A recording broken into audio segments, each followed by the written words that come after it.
Growing up as a child, I was small, fragile, introverted, lacked confidence in everything I did. I was also Hmong, a minority, so I didn't have anyone I could relate to in school. Because of this, it was hard to be myself as I was scared to be judged. I became more insecure of making friends and didn't know who I can trust. But as I grew up, I started to actually feel more comfortable in being myself with the people around me. Then, at that moment, I moved away to St. Paul because my parents couldn't pay the mortgage anymore. I felt like I had to start over again, back from square one. But, to my surprise, the school I was enrolled to, where majority of Hmong students, was a blessing in disguise. I felt free from my locked personality, and I was able to breathe for the first time in a long time, knowing that I can be myself. It was great, and I was super involved. I allowed my personality to shine and was given the opportunity to be an MC for my Right Track internship program. During that time, I thought life was great, until I met my first love. The first day of Right Track's internship training, no other seat was open, but except the seat next to that pretty girl.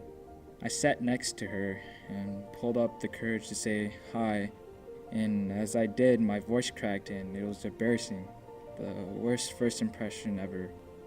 But she laughed, and from that moment on, we went out for dates. I was so happy. I could feel the pressure of the beat in my heart beating constantly. Everything from understanding one another, giving each other support and motivation made me feel secured and willing to grow. I felt blessed to have somebody I can rely on and share my pain, story, and secrets with. Then things weren't the same anymore. The day she broke up with me, everything became sick and ill. It might just look like a breakup, but it was more serious than it actually was.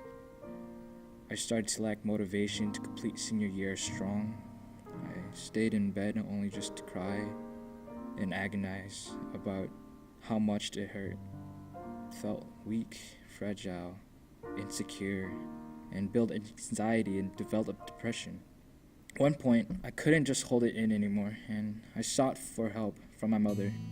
And to my surprise, I learned many things about my mother's past that I never knew of. We were able to share our experiences with depression and suicidal thoughts, and since then, I found reasons to get back up again.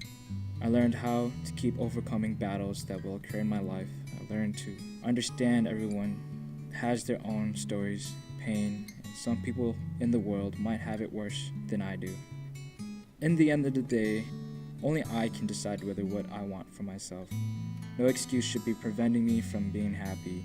I found what it is to value myself and understand what worth I have. In life, there will be always bumps and cracks. It is up to myself to overcome these challenges and continue moving on. I will gain confidence and wisdom from these experiences that will make me a stronger person for future challenges and obstacles.